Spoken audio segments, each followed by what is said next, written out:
नमस्कार, आप देख रहे हैं इंडिया टीवी। आपके साथ मैं हूं मीनाक्षी जोशी। सुबह के 10 बज रहे हैं, वक्त हो गया है दमदार 10 का। आखिरकार मॉनसून सत्र के 8वें दिन संसद में चल रहे डेडलॉक का दी एंड हो गया है। सरकार और विपक्ष में सहमति बन गई है। एंटी पेपर लीक बिल पर चर्चा के लिए सरकार तैयार तो थी ही, विपक्ष भी तैयार होती दिखाई दे रही है। दोपहर 12 बजे एंटी पेपर लीक बिल पर लोकसभा में चर्चा होगी। स्पीकर ने चर्चा के लिए 6 घंटे का वक्त भी निर्धारित कर दिया है। दरअसल कल लोकसभा में बिल को पेश किया गया था, लेकिन विपक्ष के हंगामे की वजह से बिल पर चर्चा नहीं हो पाई थी। लेकिन बाद में स्पीकर की पहल पर विपक्ष चर्चा के लिए तैयार हो गया। बड़ी खबर आपको दे दें, आज चर्चा से पहले दोनों ही पक्ष रणनीति बनाने में जुटे हैं। एक तरफ जहां प्रधानमंत्री नरेंद्र मोदी की अध्यक्षता में एनडीए का मंगल मिलन हो रहा है, तो वहीं संसद भवन परिसर में इंडिया ब्लॉक की मीटिंग है। दरअसल एनडीए संसदीय दल की बैठक का नाम मंगल मिलन दिया गया है। पिछले मंगल भी हुआ था, आज भी मंगलवार है और यही तस्वीर आपके सामने है। 21 जुलाई को पहली बार मंगल मिलन बैठक हुई। तब प्रधानमंत्री मोदी ने एनडीए सांसदों को मंत्र दिया था। पीएम मोदी ने कहा था कि युवाओं को देश हित को सर्वोपरि रखना है। आज बिल पर चर्चा है। ऐसे में माना जा रहा है कि पीएम मोदी आज भी एनडीए सांसदों को मंत्र देंगे। महत्वपूर्ण यह है कि सदन में चर्चा हो। परीक्षा में सुधार के लिए जो नया विधेयक आ रहा है, उसके ऊपर विपक्ष की क्या राय है वो हो। प्रधानमंत्री नरेंद्र मोदी इस मीटिंग में मौजूद है। हमारे साथ स्टूडियो में वरिष्ठ पत्रकार अजीत द्विवेदी जी जुड़े हुए हैं। बहुत स्वागत सर आपका। एंटी पेपर लीक बिल कितना महत्वपूर्ण है इस देश के युवाओं के भविष्य के लिए और उनके माता पिता के लिए भी। इस वक्त सबकी इच्छा यही है कि एक चर्चा होनी चाहिए और इस बात पर तारीफ करनी चाहिए, सरकार वो कंसेंसस बनाने में आखिरकार कामयाब रही। बिल्कुल, और सरकार ने इसके लिए जितनी पहल की है, अब उसको कोई ये कहे कि सरकार झुक गई, उसने वो डर गई, जो कहना है सो कहे कोई व्यक्ति, लेकिन सरकार ने सारी पहल की है। वो सारी पहल जिससे युवाओं का विश्वास बहाल हो और परीक्षा के प्रति जो एक अविश्वास की धारणा है वो बदले। इसके लिए धर्मेंद्र प्रधान का इस्तीफा हुआ, इसके लिए जंतर मंतर पर बैठे प्रदर्शनकारियों की तमाम मांगे मानी गई, अपोजिशन की बात सुनी गई और यहाँ तक कि जो राज्यों में प्रदर्शन हुए और वहाँ मुकदमे दर्ज किए गए थे, उन सारे मुकदमों को भी वापस कराया गया। 26 तारीख की हमारी जानकारी ये है कि कल भी सीजेपी के 2 लोग मिले सरकार के साथ। हाँ, जी, सरकार की बातचीत हुई और उसमें यही बात हुई थी कि भाई मुकदमे जो राज्यों में दर्ज हुए हैं उन पर कोई कार्रवाई नहीं हो, बच्चों को उससे मुक्त किया जाए ताकि वो फिर अपनी पढ़ाई और परीक्षा की तैयारियों में लगे। तो ये इंटेंट दिखाता है, सरकार की मंशा इससे दिखती है, सरकार की गंभीरता इससे दिखती है। और ये जो बिल जो पेश किया गया है कल बिल, इस बिल के ऐसे प्रोविजंस हैं कि इनका अगर लेटर एंड स्पिरिट में पालन हुआ तो फिर एक हम लोग पेपर लीक को रोकने में काफी हद तक कामयाबी मिल सकती है। हम 100% तो नहीं कह सकते हैं, किसी भी अपराध को किसी कानून के जरिए 100% नहीं रोका जा सकता है और बाकी जो उपाय होने हैं वो तो आएंगे, उसके लिए भी हाई पावर्ड कमेटी बनी है। लेकिन ये जो कॉन्स्टिट्यूशन अमेंडमेंट का बिल आ रहा है 2024 वाले बिल में जो बदलाव किया जा रहा है, इसका संकेत प्रधानमंत्री ने अपने पहले जो इंस्टाग्राम का वीडियो था जो उन्होंने गुरुवार की रात को जारी किया था उसमें दिया था। उसके बाद इस बिल पर काम हुआ, इसके प्रस्ताव बदले गए और इसमें दोनों लेवल पर इस बिल के जो प्रावधानों पर काफ़ी आपने बड़ी स्क्रीन पर कल इसके बारे में समझाया था कि क्या चेंज है। सबसे बड़ा चेंज जो इस बिल में आ रहा है वो ये है कि जांच अब सीबीआई के हवाले नहीं जानी है। इसके लिए एसआईटी बनेगी जो एसआईटी जांच करेगी और 2 महीने में जांच करेगी। उसके बाद 3 महीने में फास्ट ट्रैक कोर्ट में सुनवाई होगी, 30 दिन के भीतर आप हाई कोर्ट जाएंगे और हाई कोर्ट में भी 3 महीने के अंदर सुनवाई होगी। मतलब अगर मैक्सिमम मैं ये कहूं तो 9 महीने के अंदर पूरा काम हो जाना है, सजा हो जानी है और सख्त से सख्त सजा होनी है। तो ये भय पैदा होगा जिससे हम लोग उम्मीद कर सकते हैं कि लोग इसकी तरफ, मतलब वो जो अपराध करने वाले लोग हैं वो नहीं करेंगे। सरकार अब हम चर्चा होगी वो चर्चा हम लोग देखेंगे अपोजिशन का क्या स्टैंड होता है। सर इस पर एक मीटिंग की खबर है, वो मैं दिखा देती हूँ और उसके बाद फिर विपक्ष के स्टैंड पर चर्चा होगी। एक तरफ एनडीए की मीटिंग, मंगल मिलन की तस्वीर मैंने आपको दिखा दी, दूसरी तरफ इंडिया ब्लॉक की भी मीटिंग जारी है। एंटी पेपर लीक बिल पर चर्चा को लेकर रणनीति बनाई जा रही है। इससे पहले कल सरकार ने लोकसभा में दोपहर 12 बजे बिल पेश किया था, लेकिन विपक्ष ने जोरदार हंगामा किया था और इसी वजह से चर्चा नहीं हो पाई थी। विपक्ष ये चाहता था कि छात्रों पर हुए लाठीचार्ज के मामले में गृह मंत्री सदन में बयान दे, लेकिन सरकार पहले बिल पर चर्चा कराना चाहती थी और इसी वजह से ये डेडलॉक बना हुआ था। फिर बाद में स्पीकर के हस्तक्षेप के बाद गतिरोध टूटा। एक बयान आप देखें। दिल्ली में 20 जुलाई के दिन जो बच्चों पर जो मारपीट हुई, जो पैलेट गन चलाए गए, जो बच्चियों पर, लड़कियों पर जो जिस प्रकार से व्यवहार किया गया, उसकी जवाबदेही गृह मंत्री अमित शाह जी की है। राहुल गांधी जी ने इस संदर्भ में चिट्ठी भी भेजा है। हम आशा करते हैं कि ये बार बार सरकार कहती है लोकतंत्र का मंदिर, लोकतंत्र का मंदिर मतलब जिम्मेवारी यहाँ पे होनी चाहिए। तो अमित शाह जी अपने बातों और अपने कर्तव्य में कोई फर्क नहीं, उसका उदाहरण दें। मुद्दे को भटकाने के लिए और मुद्दे चेंज करने के लिए कोई कोशिश ना करें। इस वक्त स्टूडेंट का वेलफेयर, स्टूडेंट का फ्यूचर और स्टूडेंट का इंटरेस्ट, ये हम सबका प्राथमिकता होना चाहिए। पार्लियामेंट में इस वक्त कोई दूसरा विषय लेकर के नहीं आना चाहिए, नहीं तो टॉपिक डाइवर्ट हो जाएगा। प्रधानमंत्री से भी माफी मांगने की मांग कर रहे हैं। अलग अलग ये जो बहाना बना रहे हैं वो बिल्कुल ठीक नहीं है। हम बिल्कुल फोकस्ड है कि स्टूडेंट का इंटरेस्ट के लिए जो बिल लाया है, ये जो बिल है इसको पारित करना हमारा प्राथमिकता है। इसमें कोई दो राय नहीं, सरकार की प्राथमिकता इस बिल पर चर्चा की है और इसीलिए ये सारी कवायद भी हुई है। छात्रों से बात करना, एफआईआर वापस होना, छात्रों को रिहा करना, बात केवल जंतर मंतर की नहीं है, बात बिहार की और बंगाल की भी है। वहां पर भी छात्रों को उन्होंने कंसिडर किया है सरकार। अब हम बात विपक्ष की रणनीति की कर रहे हैं, जो एक ट्रेलर कल राहुल गांधी ने पार्लियामेंट प्रीमाइसेस में दिखाया था और सीधा सीधा अमित शाह को वो टारगेट कर रहे थे। आज उनकी रणनीति क्या होने जा रही है? देखिए, अभी भी आपने पहले खबर जब शुरू की तो बताया आपने कि मनीष तिवारी ने काम रोको प्रस्ताव दिया है। अब इस समय काम रोको प्रस्ताव की जरूरत नहीं है। जब बिल पेश हो गया है और बिल को की चर्चा का समय स्पीकर ने तय कर दिया है और यह तय हो गया है कि प्रश्नकाल समाप्त होते ही जैसे ही शून्यकाल शुरू होगा उस बिल पर चर्चा शुरू होगी। फिर इस समय आपको काम रोको प्रस्ताव देने का कोई मतलब नहीं था। आप इसका मतलब कि उस इशू को इस इशू से जोड़ना चाह रहे हैं। पैलेट गन क्यों चली, छात्रों पर कार्रवाई क्यों नहीं हुई, ये इशू है। इस पेपर लीक पर चर्चा के दौरान भी आप एक मुद्दा ये ले आ सकते हैं और इस पर अमित शाह को भी जवाब देना ही है। गृह मंत्री हैं, वो जवाब देंगे ही। इस बिल पर बोलेंगे। इस जवाब न भी दें तो बीच में इंटरवेंशन होगा उनका, इस बिल पर बोलेंगे वो, तो उस समय वो बोल भी सकते हैं। इस मामले में अलग से इस इशू को ले आना, ये अपोजिशन का डाइवर्ट करने की टैक्टिक्स है कि एक डाइवर्ट करके एक ऐसा इमोशनल इशू इसमें जोड़ दो जिस इमोशनल इशू से हम फिर युवाओं में उबाल, जो छात्रों में गुस्सा और उसको हम लोग पैदा करते रहे और अमित शाह को अब टारगेट करो कि अब एक तो हो गया जी। ये बार बार कहा जा रहा है सोशल मीडिया में, ये विपक्ष का इकोसिस्टम लिख रहा है कि एक विकेट गिर गया। भाई एक विकेट गिर गया तो क्या 10 विकेट गिराना है? कोई क्रिकेट का मैच हो रहा है कि 10 विकेट गिरा करके पूरी टीम को आउट करना है, मैच जीतना है? ये मैच नहीं चल रहा है ना। टीम तो इलेक्शन में ही आउट होती है। ये मैच नहीं चल रहा है ना। ये मैच ये बच्चों के, युवाओं के भविष्य का सवाल है, जिस पर इतनी बड़ी पहल हुई है। आप इसमें कोई पॉजिटिव सुझाव दे सकते हैं इस कानून को लेकर के, तो चर्चा में वो रखिए और दूसरे जरूरी मुद्दे आप चर्चा में ले आ लीजिए। अलग से उसको डिस्टर्ब करने की कोशिश नहीं करनी चाहिए। इसका मतलब ये है आपके नजरिए में विपक्ष एक डिस्ट्रप्शन क्रिएट करने की इसलिए कोशिश कर रहा है क्योंकि उसे लग रहा है कि ये मौका है, यहाँ से वो जितना ब्राउनी पॉइंट स्कोर कर दे। सिर्फ बिल पर चर्चा होगी और ये बिल पास होगा तो इसका तो सारा एडवांटेज सरकार को मिलेगा, सरकार को क्रेडिट मिलेगा। बात यही है सज्जन जी कि क्या सरकार छात्रों को मनाने में कामयाब हो गई है? देखिए, जो कदम है वो काफ़ी रिकंसिलिएटरी है। अभी कल रात में ही देखिए बिहार और असम में भी एफआईआर खत्म हुआ। सौरभ दास और जो अभिषेक रंका है उनको बुला के कहा गया। तो सरकार के आशुतोष रंका, तो सरकार की तरफ से जो कदम उठाए जा रहे हैं वो बिल्कुल ये है कि जो सेंटिमेंट है, जो उनके डिमांड हैं, जहां पे सरकार शुरू में सख्त रवैया अपनाना चाहती थी वहां पे भी सरकार रेस्पॉन्ड कर रही है। तो निश्चित तौर पे आपके जो मुद्दे थे कि भाई जो एग्जामिनेशन सिस्टम का ओवरहॉल हो वो हो गया है, उसके लिए ये बिल आना है। और इस पे देखिए सीजेपी या बाकी जितने भी प्रोटेस्टर्स थे उनकी तरफ से इस पे कहीं भी कमी नहीं बताई जा रही है कि इसमें ये नहीं है वो नहीं है। जो कुछ भी है वो संतुष्ट है। शिक्षा मंत्री का इस्तीफा हो गया है, छात्रों पे कोई कार्रवाई ना हो उस पे बात हो गई है। तो उस तरीके से अब ये सारा का सारा जो दारोमदार है, अब बाकी विपक्षी पार्टियों का ये है कि इस पूरे छात्र आंदोलन से उन्हें क्या लाभ मिलेगा।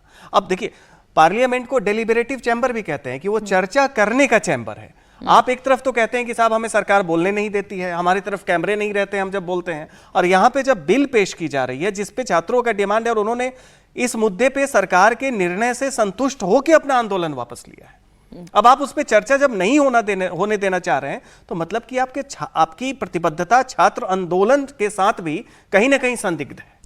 ये बात आप ठीक कह रहे हैं। नीट पेपर लीक को लेकर देश भर में हुए प्रदर्शन के बाद अब प्रदर्शनकारियों पर दर्ज केसेस वापस लिए जा रहे हैं। बिहार और असम की सरकारों ने नोटिफिकेशन जारी करके पेपर लीक प्रोटेस्ट के दौरान दर्ज सभी केस वापस लेने का फरमान सुनाया है। बिहार सरकार ने नोटिफिकेशन में ये कहा है कि 26 जुलाई की शाम 6 बजे से पहले बिहार के किसी भी हिस्से में पेपर लीक प्रोटेस्ट में शामिल छात्रों पर सरकार किसी भी तरह की कार्रवाई नहीं करेगी। इन सभी केसेस को वापस लेने की कानूनी प्रक्रिया शुरू कर दी गई है। असम सरकार ने भी ठीक इसी तरीके का नोटिफिकेशन जारी किया है। इस बीच कल देर रात दिल्ली पुलिस के सीनियर अधिकारियों और सीजेपी के एक्टिविस्ट के बीच लंबी चर्चा हुई। इस बातचीत में भरोसा दिलाया गया है कि शांतिपूर्ण प्रोटेस्ट कर रहे छात्रों के खिलाफ कोई एक्शन नहीं होगा। रात करीब 1 बजे सीजेपी ने सोशल मीडिया पोस्ट पर इस मीटिंग की जानकारी दी। इससे पहले दिन में सीजेपी ने कहा था कि सरकार समझौता तोड़ रही है और अगर प्रदर्शनकारियों के खिलाफ कार्रवाई जारी रही तो पार्टी दोबारा धरना प्रदर्शन करेगी। दिल्ली, बिहार, असम और बंगाल समेत देश के कई राज्यों में प्रदर्शनकारियों पर मामले दर्ज हुए थे। आज जब लोकसभा में पेपर लीक पर चर्चा की शुरुआत हो रही है तो सरकार ने साफ संदेश दिया है कि उसने जो वादा सीजेपी से किया था वो उसे पूरा कर रही है। तो एक बयान और आपको सुना देते हैं इस मसले पर। दोस्तों, रात के 1 बज रहे हैं एंड अभी हम लोगों ने जो दिल्ली पुलिस के रिप्रेजेंटेटिव्स थे, हम लोगों से पूछा कि क्या क्या प्रॉब्लम्स आ रहे हैं। हम लोगों ने बताया कि जो वादे किए थे सरकार ने, हमें आशंका है कि वो शायद वादे नहीं रखे जाएंगे। तो वो साथ में ये government of Bihar home department का जो प्रेस रिलीज है जिसमें उन्होंने बोला है कि सारे एफआईआर्स वापस लिए जाएंगे प्रोटेस्टर्स के खिलाफ एंड फ्यूचर में भी कोई एक्शन नहीं लिया जाएगा, वो प्रेस रिलीज लेके आए थे। एंड साथ साथ हम लोग बैठ के ये डिस्कस कर रहे थे कि कौन कौन से दूसरे गवर्नमेंट्स हो सकते हैं, स्टेट गवर्नमेंट्स, जो ऐसे सिमिलर नोटिफिकेशंस निकाले जिससे प्रोटेस्टर्स को कोई हार्म ना आए। इस पूरे मामले को जब हम अजीत जी फोकल पॉइंट से देखते हैं तो ये समझ में आता है कि प्रधानमंत्री नरेंद्र मोदी ने छात्रों को बहुत अच्छे से असेस कर लिया।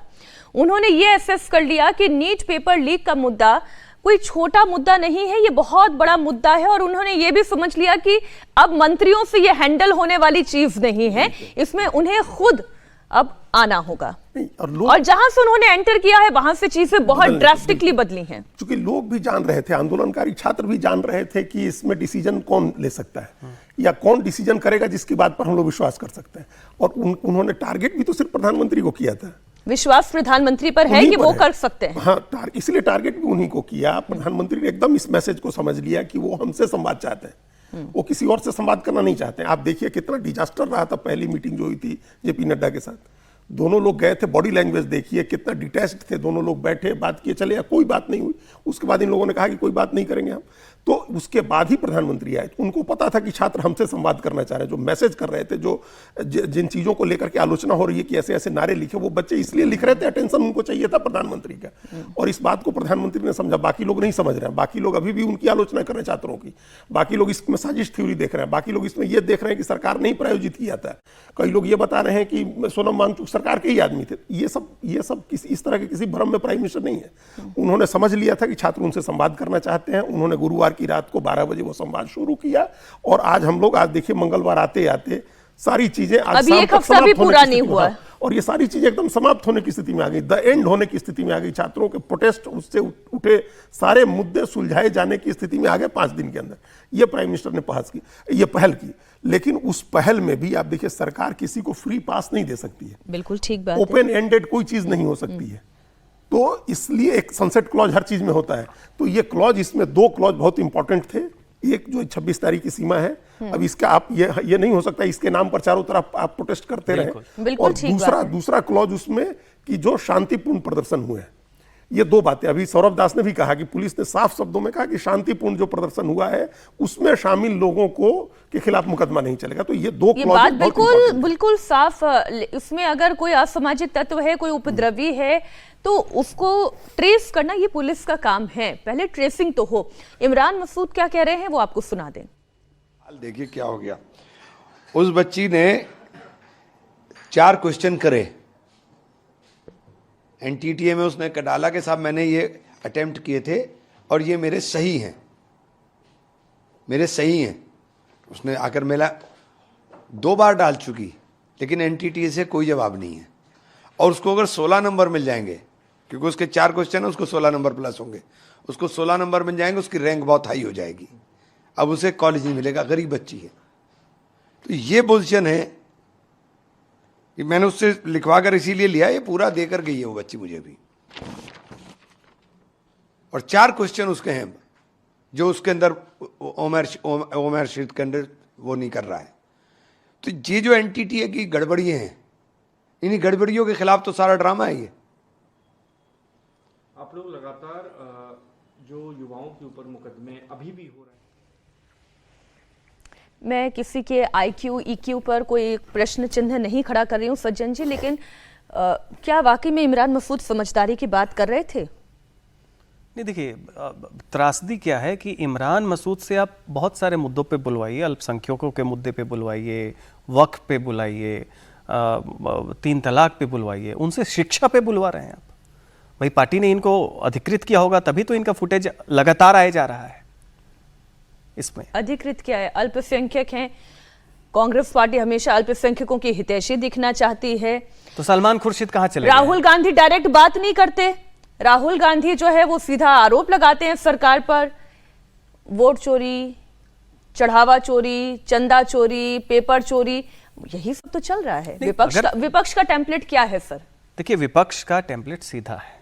वो चाहते थे कि ये आंदोलन अभी लंबा चले, देश में और ज़्यादा उपद्रव हो, सरकार इस पे घिरे, निगेटिव न्यूज साइकिल हो और उसका उन्हें राजनीतिक लाभ मिले जिस लाभ को वो चुनाव में नहीं ले पाए। सरकार विपक्ष इसी मंतव्य था। आप अगर प्रोटेस्टर्स और स्टूडेंट के साथ हैं तो कोई भी बताइए, कॉकरोच जनता पार्टी के हो या बाकी छात्र हो, किसी ने इस बात पे आपत्ति की है कि जो बिल आ रहा है, संशोधन बिल जो आ रही है, उसमें कुछ कमी है? आंदोलन वापस लिया जा रहा है, बिल तो टेबल कर दिया गया है, पढ़ना सबने शुरू कर दिया निश्चित तौर पे। तो फिर आपकी आपत्ति क्या है इसमें? आप इसमें वो कहते हैं ना कि आप इसमें आके चौधरी क्यों बन रहे हैं? जिन छात्रों के साथ सरकार का सीधा संवाद हो रहा है और अभी तक हो रहा है, कल रात के 1 बजे भी उन्होंने आके कहा, तो संवाद तो कायम है स्टेक होल्डर के साथ। तो आप अगर ये कहते हैं कि आप छात्रों को और इस आंदोलन को मजबूती देना चाह रहे थे, तो आप उनके अनुसार चलिए ना। आप अपनी तरफ से नए डिमांड को कैसे ला रहे हैं? मतलब सीधी आपकी मंशा ये है कि सदन में चर्चा ना हो। आप हर बार गोल पोस्ट शिफ्ट करते जा रहे हैं कि पहले धर्मेंद्र प्रधान का इस्तीफा जो था वो प्री कंडीशन थी, अब धर्मेंद्र प्रधान का इस्तीफा हो गया, उसके बाद अब आप कह रहे हैं कि इस पे गृह मंत्री और वो इस पे जवाब दे। पहले गृह मंत्री जवाब दें, प्रधानमंत्री माफी मांगे।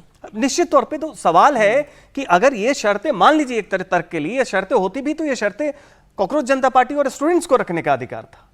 आप कौन होते हैं? आपने आंदोलन शुरू किया था। तो फिर उस तरीके से और कल के डेट में मान लीजिए गृह मंत्री जवाब दे देंगे, उसके बाद कुछ नया गोल पोस्ट आ जाएगा, तो ये एक अंतहीन सिलसिला है। इसके पीछे मंशा सीधी है कि इससे पहले भी जब छात्र आंदोलन नहीं भी हुआ था, तो एक न्यू नॉर्मल यह है कि डिबेट नहीं होने देंगे, डिबेट, चर्चा होने ही नहीं देना है। लेकिन पेपर लीक को लेकर विपक्ष संसद में आज भी हंगामा करने के जिस मूड में है, इमरान मसूद का बयान हमने आपको सुना दिया है। उधर सदन के अंदर 2/3 बहुमत जुटाने के लिए अमित शाह बिसात पर बिसात बिछा रहे हैं। बड़ी खबर यह है कि हंगामे के बीच अमित शाह ने एनसीपी के 2 धड़ों के सांसदों से मुलाकात की है। अमित शाह ने शरद पवार गुट की सांसद सुप्रिया सुले, बीट से शरद गुट के सांसद बजरंग सोनवाने से मीटिंग की है। इससे पहले अजीत पवार गुट के सांसद और महाराष्ट्र अध्यक्ष सुनील तटकरे भी अमित शाह से मिले। अमित शाह के साथ हुई बैक टू बैक मीटिंग में अब इसके बाद एनसीपी के दोनों गुटों के संभावित विलय को लेकर एक बार फिर से सियासी अटकलें तेज हो गई हैं। हालांकि अमित शाह के साथ मीटिंग को लेकर सुप्रिया सुले और बजरंग सोनवाने ने कहा कि वो सुप्रिया की बेटी रेवती के शादी के रिसेप्शन का कार्ड देने उनके पास आए थे। ये तस्वीर जो है वो आपके सामने है। अब इस पर हम चर्चा कर लेते हैं। अजीत जी, विलय की चर्चा हुई होगी या बिल आ रहा है उस पर समर्थन कैसे होगा? 2/3 बहुमत की बात होगी, उसके आगे डिलिमिटेशन, क्या बात हुई है? फ्यूचर क्या सेट हो रहा है यहाँ पर? देखिए, ये अब ये तय हो गया। हमने कहा ना कि आज शाम में ये चैप्टर क्लोज होने जा रहा है। ये सारा जंतर मंतर, छात्र आंदोलन, प्रोटेस्ट, सब कुछ, शिक्षा में सुधार, सीजेपी का चैप्टर पेपर लीक, सब ये क्लोज होगा और तब वो फिर चैप्टर खुलेगा जिसकी चर्चा इस सत्र की शुरुआत से हो रही थी, शुरू होने के पहले से हो रही थी। और ये चर्चा थी कि जो नारी शक्ति वंदन कानून में संशोधन का बिल आएगा, परिसीमन का बिल आएगा, बाकी जो मतलब 129वां 130वां 131वें संशोधन का जो मामला था, हालांकि उसमें जो 2 पार्लियामेंट्री कमेटी जिन बिल्स पर विचार करी है वो तो रुक गया, पार्लियामेंट्री कमेटी की रिपोर्ट्स नहीं आई हैं। लेकिन ये जो मामला है पिछली बार जो रह गया था नारी शक्ति वंदन कानून में संशोधन का, उसी के लिए 2/3 बिल का बंदोबस्त करना है। तो अमित साहब उसकी तैयारी में लग गया। अब ये चैप्टर क्लोज हो गया, ये आज बातचीत होगी और ये हमको लगता है ये बिल वॉइस वोट से पास होगा, चूंकि इस पर कोई वोटिंग नहीं कराना चाहेगा इस बिल पर। ये तो ये ऐसा बिल है, इस पर कोई वोटिंग नहीं कराना चाहेगा, इस पर इसका कोई विरोध भी नहीं करेगा। आप उसमें कुछ चीजें जोड़ने की हो सकती हैं, आप पैलेट गन ले आ देंगे, इसमें छात्रों पर कार्रवाई ले वो जो भी होगा, टीका टिप्पणी वाद विवाद ये होगा। बिल 2024 में भी बाई पार्टीजन उससे पास हुआ था, सारी पार्टियों ने समर्थन किया था। सर मुझे ब्रेक के लिए जाना है, उससे पहले क्विक कमेंट बस ये दे दें कि विलय भी होने की संभावना अगर है तो वो इस सेशन के बाद की है। बिल्कुल, अभी देखिए, अभी जो भी शरद पवार से प्रधानमंत्री की भी मुलाकात हुई है, तो ये सीधी सी बात है कि अभी जो डिलिमिटेशन और उसके अलावा जो विमेन रिजर्वेशन को नारी जो शक्ति वंदन, उसमें 2011 का सेंसस उसका आधार बने, ये जो संशोधन होना है उसके लिए अभी सरकार की प्राथमिकता है। क्योंकि विलय वगैरह की मामला जो है अभी एक लॉन्ग टर्म में जाएगा, उसमें व्यक्तिगत अहम है, सब कुछ है, बहुत पेचीदगी महाराष्ट्र की अपनी परिवार की। मीटिंग में नीट नए कानून पर कोई चर्चा नहीं हुई है, बड़ी खबर हम आपको दे रहे हैं। मंगल मिलन मीटिंग में इसमें ललन सिंह, पीयूष गोयल ने अपने अपने विभागों के बारे में जानकारी दी है। प्रधानमंत्री नरेंद्र मोदी ने भी इस मीटिंग में नीट परीक्षा का मुद्दा या नए कानून पर कोई बात अपनी तरफ से नहीं कही है। मीटिंग खत्म हो चुकी है। मीटिंग के बाद बाहर निकलते हुए आप सभी सांसदों को देख रहे हैं। India TV political editor Devendra Parashar हमारे साथ जुड़ गए हैं। देवेंद्र, आज की इस मीटिंग में क्या बातें हुई हैं? देखिए, एक उम्मीद जो जताई जा रही थी और हम लोग भी एक्सपेक्ट कर रहे थे, बहुत सारे सांसद भी एक्सपेक्ट कर रहे थे कि शायद पेपर लीक, छात्रों का प्रदर्शन, धर्मेंद्र प्रधान का इस्तीफा, अपोजिशन का जो स्टैंड है, आगे क्या कुछ हुआ ना है, सरकार क्या कुछ कर रही है, शायद जब पीएम बोलेंगे तो इन सारी चीजों पे वो एक प्रकाश डालें और एक दिशा निर्देश दें कि सांसदों को किस दिशा में पब्लिक नैरेटिव में जाना है। लेकिन आज की जो हमें सोर्सेज से जानकारी मिली कि एनडीए के मंगल मिलन बैठक में पीएम ने कुछ भी नहीं बोला। ऐसा नहीं है कि इन विषयों पे नहीं बोला, आज पीएम का संबोधन ही नहीं हुआ। पीयूष गोयल जी और राजीव रंजन सिंह और ललन सिंह, इन दो जो कैबिनेट मंत्री हैं, इन दोनों ने अपने अपने विभाग के बारे में, उसके कामकाज के बारे में, क्या योजनाएं चल रही हैं, उसके बारे में विस्तार से बताया सांसदों को। और ऐसा आमतौर पे होता है कि मंगल मिलन बैठक में किसी न किसी एक मंत्रालय को लेकर कई बार उस पर चर्चा होती है, तो उस संदर्भ में आज इन दो मंत्रियों की बारी थी जिनके विभागों पर विस्तार से चर्चा हुई है। आज की बैठक में पीएम का संबोधन नहीं हुआ है। मीनाक्षी। देवेंद्र, एक और जानकारी आप दें कि आज क्या ये डेडलॉक पूरी तरीके से सरकार खत्म करा पाने में कामयाब रही है? विपक्ष भी इस चर्चा में पूरे मन के साथ शरीक होने के लिए तैयार हो गया है। कल जो बैठक हुई थी, जब स्पीकर ने रीच आउट किया, उसके बाद ही ये हो गया था कि आज की बैठक में वो लोग हिस्सा लेंगे। अब आज फिर जब सदन की कार्रवाई शुरू होगी और फिर उसके बाद अपोजिशन अचानक कोई और रवैया अख्तियार करे, वो अलग चीज होती है। अन्यथा डिस्कशन, डिबेट को लेकर सहमति कल बन गई थी और उसमें न सिर्फ सरकार के संसदीय कार्य मंत्री बल्कि खुद स्पीकर इन्वॉल्व हुए और सभी दलों के नेताओं से ये बात करते हुए उन्होंने ये बताया कि छात्रों का विषय है, पेपर लीक का जो कानून है इसको और कठोर बनाया जा रहा है। अधिकांश सांसद अपनी तैयारी कर चुके हैं इस बिल पर बोलने को लेकर, बहुत सारे अमेंडमेंट के नोटिस आ चुके हैं। तो ऐसे कंडीशन में बहुत जरूरी है कि संसद की कार्रवाई बाधित ना हो, वरना देश में बहुत खराब मैसेज आएगा। बेहतर है कि इस पर डिबेट होना चाहिए। स्पीकर की इस बात को सभी दलों ने लगभग समझ लिया, अपोजिशन में ने भी समझा और आज ये डिबेट की उम्मीद जताई जा रही है कि आज इस पर डिस्कशन होगा। जी, बहुत शुक्रिया देवेंद्र आपका इस पूरी जानकारी के लिए। तो आज 12 बजे का इंतजार रहेगा जब इस पूरे नए विधेयक पर, संशोधन बिल पर चर्चा होगी। एक बात लेकिन कल एक तस्वीर आई थी और उस पर हमने थोड़ी चर्चा भी की थी। धर्मेंद्र प्रधान जब पहुंचे थे और उनका स्वागत हुआ था और हमारे कार्यक्रम के दौरान ही वो वहां पहुंचे थे और स्वागत की तस्वीरें हमने भी देखी। धर्मेंद्र प्रधान का एक स्टेटमेंट जो उन्होंने मल्लिकार्जुन जयराम रमेश को दिया कि भाई हम एसी रूम में बैठने वाले एक्टिविस्ट नहीं हैं, हम स्ट्रीट फाइटर हैं। सरकार क्या संदेश देने की कोशिश करी है? नंबर 1 पहली बात ये, और दूसरा फिर क्या इसे गुड टेस्ट में लिया जाएगा? देखिए, सरकार ने एक संदेश तो बहुत ही क्लियर कर दिया और धर्मेंद्र प्रधान ने भी क्लियर कर दिया था। उनके 2 पन्नों की आप चिट्ठी पढ़ें तो उसमें उन्होंने साफ साफ लिखा कि उनके प्रयास में कोई कमी नहीं थी। उन्होंने जैसे ही ये सूचना मिली तत्काल उस पर कार्रवाई की, और जो प्रधानमंत्री ने कहा था कि छात्रों का 1 साल बर्बाद नहीं हो, इसलिए तुरंत दोबारा परीक्षा की योजना बनी, और ये सारी चीजें उन लोगों ने कर दी। ये सब उन्होंने डिटेल अपने चिट्ठी में भी अपनी लिखी थी। तो ये था, इसको डिफेंस हम नहीं कहते हैं, मतलब कई लोग इसको डिफेंस मानेंगे और ये भी मानेंगे कि ये बैड टेस्ट में भी हो सकता है, लेकिन अभी तक कॉकरोच जनता पार्टी की तरफ से या किसी भी छात्र प्रतिनिधि की तरफ से ये बात नहीं आई है कि धर्मेंद्र प्रधान को इतना क्यों महत्व दिया जा रहा है, उनको हटाया गया है तो उनको उस तरह से डंप क्यों नहीं किया गया। ये उनको कोई शिकायत नहीं है, उनकी एक मांग पूरी हो गई। वो भी जानते हैं कि एक व्यक्ति का एक लापरवाही हो सकती है, कॉम्प्लिसेंसी हो सकती है। कोई ये नहीं कहेगा ना कि धर्मेंद्र प्रधान पेपर लीक कराने में शामिल थे। तो ये कॉम्प्लिसेंसी का मामला था, उस कॉम्प्लिसेंसी के लिए आप कितना पनिश कर सकते हैं। पहले ये बात थी कि उनका विभाग बदला जाएगा, लेकिन वो साफ हो गया कि इन लोगों ने कहा कि भाई विभाग नहीं बदला जाएगा, तो सरकार ने इस्तीफा करा दिया। अब उसके बाद उनका क्या होता है ये आप नहीं तय करेंगे। अब एक भारतीय जनता पार्टी अपने एमपी के साथ क्या व्यवहार करती है, उनको कहां और इस्तेमाल करती है, ये आप नहीं तय करेंगे। तो इसलिए जैसे इस मामले में भी अगर मान लीजिए मंत्री की ईमानदार कोशिश है, हाँ। लेकिन एनडीए के अंदर ही अगर कोई सिंडिकेट बैठा हुआ है तो उसमें मंत्री भी क्या कर लेगा? और कई लोगों की जवाबदेही है। देखिए हम इस बात पर बहुत अब चर्चा हो चुकी है। एनडीए में तो सफाई की भी गई, एनडीए की भी सफाई हो गई। पेपर लीक करता है, जैसे आप एक कानून देखिए कि भ्रष्टाचार का जो कानून है उसमें रिश्वत लेना और देना दोनों अपराध है, ठीक है ना। तो इस मामले में भी लेने वाले को तो आप टारगेट कर रहे हो, और जो देने के लिए तैयार है, जो खरीद रहा है 40 लाख 50 लाख रुपए देकर के या 10 लाख रुपए देकर के जो अभिभावक खरीदने जाते हैं, तो कहीं ना कहीं तो मार्केट बन रहा है ना, मार्केट प्लेस है, तभी तो बेचने भी आ रहा है वो निकाल करके। तो जवाबदेही बहुत लंबी हो जाएगी, सारे लोगों की तय करेंगे। तो धर्मेंद्र प्रधान सचमुच स्ट्रीट फाइटर रहे हैं। 2009 के बिहार में जो वो प्रभारी थे 2009 के लोकसभा चुनाव के समय, तब से तो हम लगातार उनको बहुत नजदीक से देख रहे हैं। उसके पहले भी उन्होंने जो अपनी राजनीति सड़क पर की है और जो छात्रों की राजनीति की है वो की हुई है। सरकार ने एक मैसेज साफ कर दिया है कि उनको डंप नहीं किया जाएगा, उनकी महत्वपूर्ण भूमिका पार्टी में रहेगी और आगे हो सकता है कि उनकी और कोई अच्छा पुनर्वास भूमिका। और एक और देखिए कि इसमें यह भी है कि उनका इस्तीफा चूंकि वो उस पद पे थे इस कारण से हुआ है। कोई भी उस पद पे रहता तो एक नैतिक इस्तीफा है। और दूसरी बात है कि एक और भी चीज है कि पार्टी के लिए वो केवल शिक्षा मंत्री नहीं थे, पार्टी के लिए वो एक संगठन के व्यक्ति हैं। उनका सांगठनिक योगदान रहा है, उनके अलग अलग जगह चुनाव पे, बिहार में सब जगह वो रहा है, एबीवीपी के समय से रहे हैं। तो उस नाते भी है कि एक नैतिक जिम्मेदारी और जो समाज में एक गतिरोध था छात्रों के साथ, उसको रिजॉल्व करने के लिए हुआ है। और दूसरी बात और भी है, और साथ ही साथ सीजेपी वाले जाके पार्टी करें, बीजेपी वाले इनका स्वागत करें, ये अपना अपना विषय है। जो मुख्य मुद्दा था सर, हमारे सोर्सेस तो ये भी कहते हैं कि भाई नंबर 1 ये कह रहा है कि अगर पार्टी भी हो रही है होने दो, हाँ, बच्चे खुश हैं, खुश होने दो, खुश होना उनका अधिकार है, वो मनाने की कोशिश कर रहे हैं। अच्छा, इधर बीजेपी के आईटी सेल के हेड अमित मालवीय ने सोशल मीडिया पोस्ट पर एक फिल्म का डायलॉग लिखा है। चीते की चाल, बाज की नजर और बाजीराव की तलवार पर संदेह नहीं करते, कभी भी मात दे सकती है।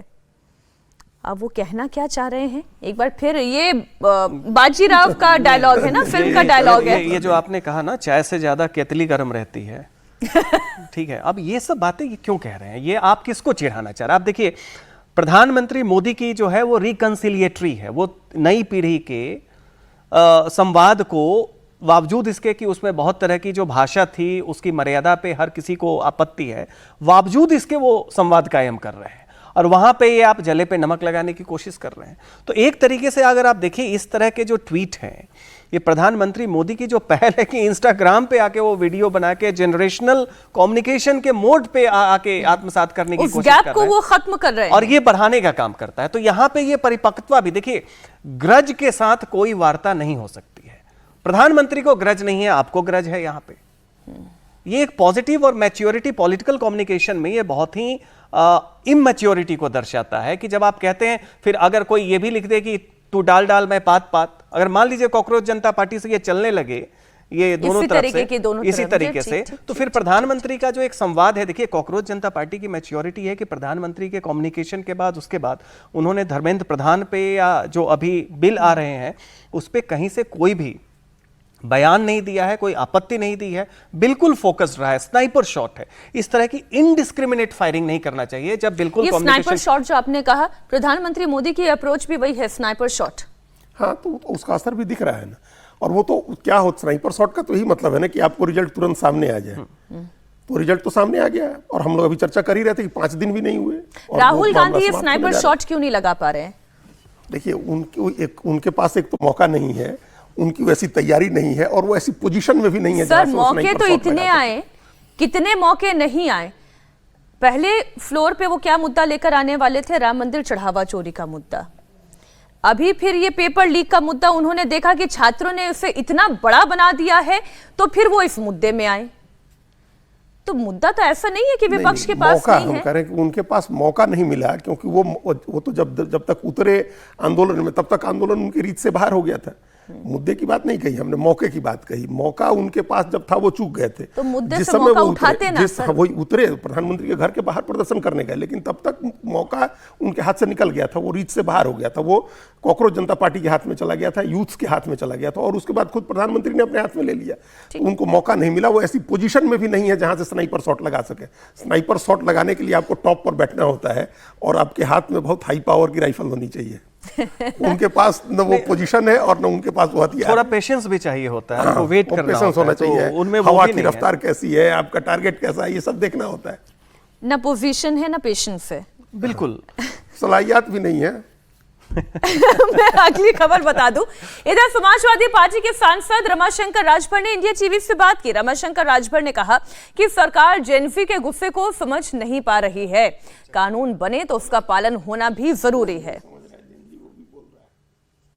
देखिए, जीएनजी के गुस्से को सरकार समझ नहीं पा रही है। विपक्ष सरकार को सही राय दे रहा है कि आप सिस्टम को ठीक करो।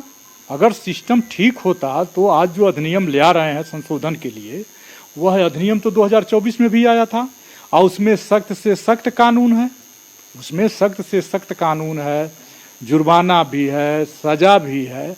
अब आज कानून तुम आप बनाते जाओगे और कानून का पालन नहीं होगा तो पेपर लीक होंगे। और आज सदन में चर्चा होगी और विपक्ष अगर राय दे रहा है उनको कि यह संशोधन करो, उसमें हम लोगों ने भी संशोधन डाले हुए हैं। हम तो चाहते हैं ना कि सरकार की मंशा ठीक हो। संस्कार सिस्टम को तो फ्री छोड़ दिया है और सिस्टम कानून की ऐसी तैसी कर रहा है। जब सरकार ही संविधान के पीछे पड़ी हुई है तो सिस्टम तो और कानून को रौंद रहा है। आज सदन चलेगा, बहुत खुशी की बात है। हम तो चाहते हैं सदन चले, डिस्कशन हो और सत्ता पक्ष से यही कहना है कि वो चर्चा अच्छे से कराए और विपक्ष की बातों को भी सुने। ऐसा नहीं कि अपनी मर्जी से ही कोई बिल पारित करा ले, क्योंकि ये जो भी अभी बिल आ रहे हैं कहीं ना कहीं उससे हमारे देश में तनाव ज्यादा बढ़ जाता है, सांप्रदायिक तनाव। और ये सब तो केंद्र सरकार को सोच समझकर कोई भी निर्णय लेना चाहिए, क्योंकि ये लोकतंत्र है और सभी जाति धर्म के लोगों को सम्मानजनक तरीके से रहने का अधिकार है। चलिए प्लीज। मंगल मिलन हो रहा है, ये तो नाजायज, गैर कानूनी, क्योंकि डिफेक्शन अब 10th शेड्यूल में हो नहीं सकता, मर्जर हो सकता है। तो जब तलाक ही गलत है तो ये निकाह तो गैर कानूनी है, और फिर मोदी जी कर रहे हैं तो ऐसे भी गैर कानूनी होगा। ये प्रमोद तिवारी जो बोल रहे थे वो टीएमसी के नेता ने, जिन्होंने ममता बनर्जी से बगावत कर ली। जो citizens justice party of India में मर्जर का बात लंबित है, वो जो एनडीए के मंगल मिलन कार्यक्रम में शामिल हुए, उस पे इनका तंज था कि अभी मर्जर हुआ नहीं है। ये मंगल मिलन नाजायज है, नाजायज है और अनैतिक है, इलीगल एंड इमोरल दोनों कह रहे हैं ये। उसमें अभी उसमें टेक्निकल कारणों से भी है ये। 10th शेड्यूल की वो बात कर रहे थे। एक तरफ दिखाया जा रहा है कि वो अभी टीएमसी के ही मेंबर है और दूसरी तरफ वो एनसीपीआई में शामिल हो गए और जो सर्वदलीय बैठक हुई थी उसमें एनसीपीआई के प्रतिनिधि के तौर पर बुलाया गया था सुदीप बंदोपाध्याय को, और दूसरे लोग जो आए थे वो एनसीपीआई के प्रतिनिधि के तौर पर आए थे। और अभी उनको दिखाया जा रहा है कि वो टीएमसी के ही मेंबर है, क्योंकि वही जो इन्होंने कहा ना 10th शेड्यूल का जो 91वां संशोधन हुआ था, 91 अमेंडमेंट जो था, उसमें स्प्लिट को खत्म कर दिया गया था। अब स्प्लिट नहीं है, अब सिर्फ मर्जर होगा और उसके जो क्लॉजेज हैं और उसके सब क्लॉजेज हैं, उसको जब आप मिला करके पढ़ेंगे तो ये उसका नतीजा निकलता है कि पहले पार्टी का मर्जर होगा और उसके बाद 2/3 से उसकी मंजूरी दी जाएगी। यहाँ उल्टा ही होता है। दर्द बहुत है विपक्ष के भी, लेकिन पहले ये तस्वीर आप देख लें। 6 paper leak in 6 paper leaks in Punjab में जो पेपर लीक हुए हैं और 6 ऐसे प्रश्न पत्र लीक हुए हैं, इसका मुद्दा आज एनडीए के सांसदों की तरफ से उठाया जा रहा है। और अगर आपको ध्यान होगा, जंतर मंतर पर जब प्रोटेस्ट खत्म हुआ तो पत्रकारों ने अभिजीत दीपके, सौरभ दास, आशुतोष राका, इन सबसे भी ये सवाल पूछा और बार बार पूछा। ये बात ठीक है कि देश भर में पेपर लीक हो रहा है, उस पर तो आप सवाल पूछ रहे हैं। पंजाब में पेपर लीक हो रहा है तो क्या आप उस पर भी सवाल पूछेंगे? तो उन्होंने कहा हाँ, हम उस पर भी सोचेंगे, उस पर भी रणनीति बनाएंगे। अभी ये जो फोकल पॉइंट है कि क्या वो बीजेपी का पंजाब भी डाइवर्ट होगा या नहीं होगा, ये आगे की चर्चा है। लेकिन फिलहाल एनडीए की तरफ से जो मुद्दा उठाने की कोशिश हो रही है, पंजाब एक चुनावी राज्य है। देखिए, इसमें जो कॉकरोच जनता पार्टी वाले को अलग हम लोग रखे हैं, तो अब विपक्ष की बात करते हैं। नहीं, अरविंद केजरीवाल और मनीष सिसोदिया खुद ही फंस गए हैं। इन लोगों ने जंतर मंतर पर जाकर के कह दिया कि अगर पंजाब में कोई भी पेपर लीक होता है तो हमारा शिक्षा मंत्री इस्तीफा देगा। हाँ। ये अरविंद केजरीवाल ने कह दिया। और अब जब मनीष सिसोदिया से पूछा गया कि भाई आपने जब वहां कहा आप लोगों ने कि भाई अब पेपर लीक होगा तो आपका शिक्षा मंत्री इस्तीफा देगा, तो ये पेपर लीक भी है और चीटिंग की भी शिकायत है। ये नकल की और परीक्षा केंद्र मैनेज होने की जो बातें आई हैं, इस पर आपका शिक्षा मंत्री कब इस्तीफा देगा? तो अब ये लोग इवेसिव हो गए, अब ये गायब हो गए। अब ये इस बात को मान ही नहीं रहे कि हम लोगों ने जंतर मंतर पर कहा था कि हमारा शिक्षा मंत्री इस्तीफा देगा। अब तो वो इथेनॉल ढूंढ रहे हैं। वही तो, अब E20 पार्टी बना ली, अब E20 वालों को इकट्ठा कर रहे हैं, तो अब इससे आगे निकल गए। तो अब ये एक दबाव होगा कि आप भगवंत मान कह रहे हैं कि हमारे यहाँ कोई पेपर लीक नहीं हुआ, तो अब आप अपने ही बयान में फंसे हुए हैं कि पेपर लीक भी हुआ है और चीटिंग भी हुई है, परीक्षा केंद्र भी मैनेज हुए हैं। तो अब इन दोनों को लेकर के एनडीए ने मौका, देखिए वहां भी अपोजिशन में कांग्रेस है, लेकिन कांग्रेस के लोग मुद्दा उठा नहीं सकते हैं इस मामले को। एक लड़ाई भी लड़नी है वहां, और यहाँ दुविधा है कि ये कैसे मुद्दा उठाएं अपना। अभी तो बीजेपी से लड़ना है, तो बीजेपी को एडवांटेज है, बीजेपी ये कौन सा बैलेंस स्केल है जो विपक्ष इस्तेमाल कर रहा है? देखिए, इसमें दो चीज है कि एक तो विपक्ष का ये आप चेरी पिकिंग नहीं कर सकते हैं कि अगर आपने एक नीतिगत फैसला और वो भी नैतिक जामे के साथ लिया है, तो जहां भी पेपर लीक हो रहा है उन सब पे आपकी वही नीति होनी चाहिए कि आप डिमांड कीजिए और अपने शिक्षा मंत्रियों से कहिए कि वो दे दे जहां पे हुआ है। लेकिन दूसरी बात ये भी है कि आम आदमी पार्टी और कांग्रेस के बीच में बातचीत होती भी है। नहीं, ये देखिए प्रतिस्पर्धा में है ये, क्योंकि पहले तो राघव चड्ढा वो बीच के ब्रिज थे जो राहुल गांधी और अरविंद केजरीवाल के बीच में बातचीत करा देते थे, अब तो वो भी चले गए हैं बीजेपी के साथ। नहीं, अभी तो तलखी दिखी, प्रोटेस्ट के दौरान दिखी। एक बड़ी खबर आपको दे दूं, एंटी पेपर लीक बिल पर चर्चा में विपक्ष शामिल होगा। दोपहर 1 बजे के बाद बिल पर चर्चा होने की संभावना है। चर्चा से पहले प्रश्नकाल और शून्यकाल में छात्रों पर पुलिस कार्रवाई और पैलेट गन के मुद्दे पर सरकार को विपक्ष घेरने का प्रयास करेगा। राज्यसभा में आज हंगामे की रणनीति है। पेपर लीक बिल पर चर्चा होने की संभावना दिखाई दे रही है।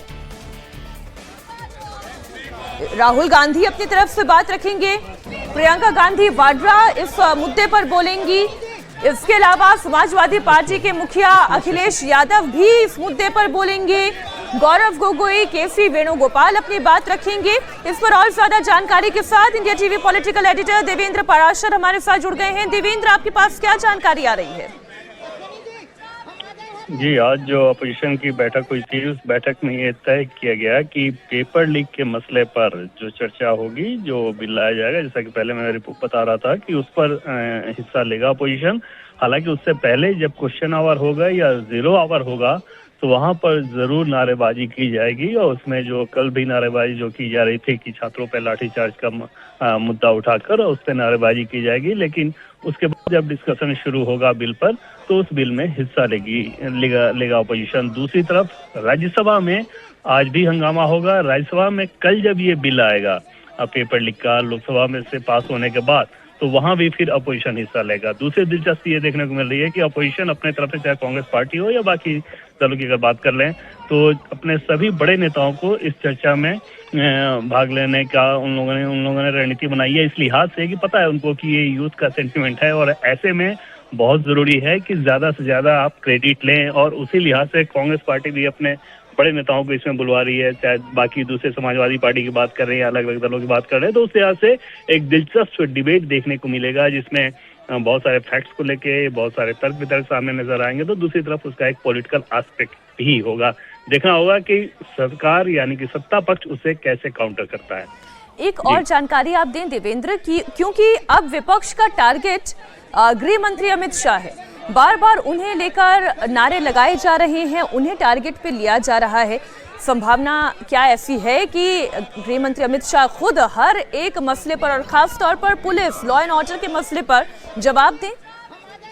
देखिए, ये संभव है क्योंकि उन्होंने इस बाबत अपनी तैयारी भी कर रखी है। अपडेट वो ले चुके हैं और अपडेट लेके आ चुके हैं। अपडेट तो लेकर रखते ही रखते हैं और एक तरह से तैयारी भी कर चुके हैं वो।